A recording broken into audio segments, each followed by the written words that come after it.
was sort of like a late bloomer when I first started using. I didn't use anything, even cigarettes, until I had graduated high school. So I was probably 18 or 19 years old when I first used for the first time. It started with drinking. I got together with some friends I had in high school. Started with drinking, started smoking cigarettes, and then that quickly progressed to smoking marijuana.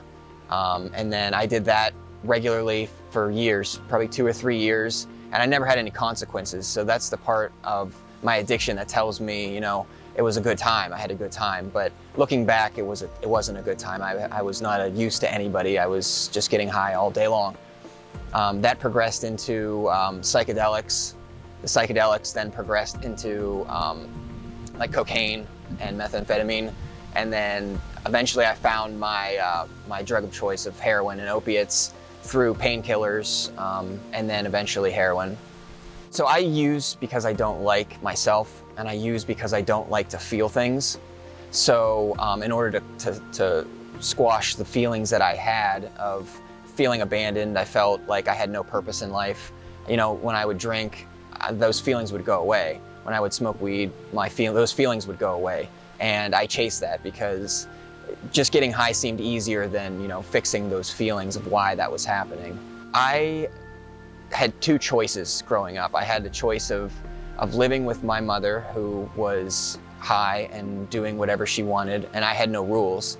Or I chose to live with my dad, who tried to overcompensate for the lack of rules of my mother by sort of militarizing my upbringing. And I didn't like that. So I oftentimes would choose my mother to be with, just because I didn't have to do anything, you know.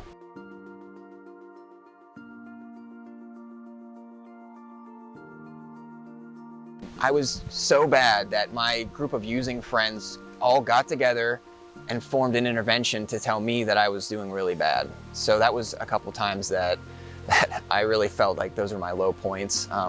Yeah, I got sent to rehab by heroin addicts.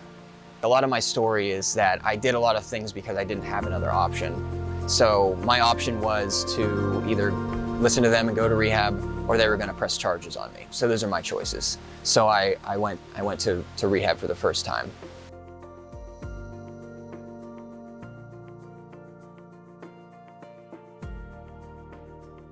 I would go to rehab for 21 days and I would get home. I would start getting high. That would maybe last a couple weeks. And then I would be back in another treatment. I kept doing the same things over and over again.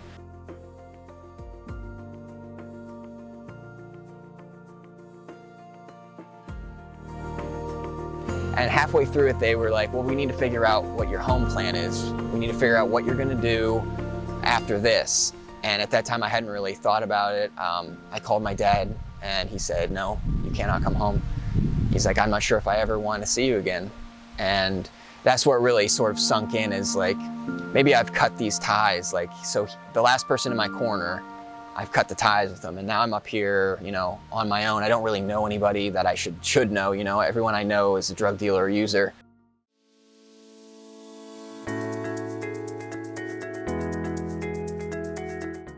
When I got to meet him and talk to him first, he was very quiet, and he wasn't, you know, outgoing and all that. It just seemed like he was quiet and determined.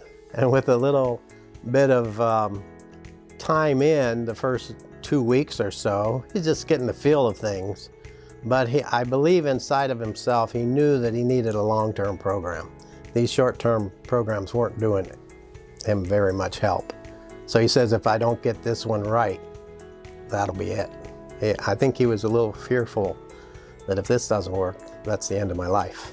The mission gave me all of the tools that I needed to embrace that part of my recovery. And I mean, so there were classes by counselors, classes by respected people in recovery that work at the mission. But on the other hand, there was also the freedom to sort of make my own decisions. There was the freedom to make my own mistakes and to sort of prove to myself that I can stay sober. Because in traditional rehabs and therapeutic communities, you're not given that opportunity to be out in real life and to make those decisions. Everything is sort of padded for you in those places, where here, anytime after task, you're free to do whatever you want. Throughout the mission and then the time after, I've been able to discover who I actually am, to not be ashamed of who and what I like, even though there was never any reason to be. It's been an exciting journey. It's like a rebirth. I'm able to figure out who I am. It's a very exciting time in my life. With God's help, I believe God directed him through the whole process, even if he didn't realize it himself, but God did. So I think Nate has done a great job in just listening to that small voice. Without the mission where it is now, I wouldn't have had a choice. There wouldn't have been a decision to be made. It was to just keep doing the same things, I would have been doing.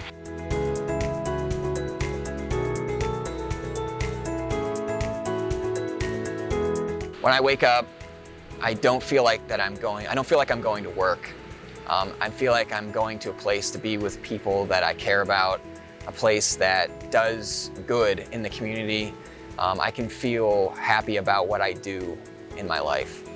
Every day I get to go and see other addicts in early stages of recovery, and it's amazing. I get to talk to them. I get to experience them. I get to help them in any way that I can. I sponsor some, and it's just the best. I wouldn't trade it for anything.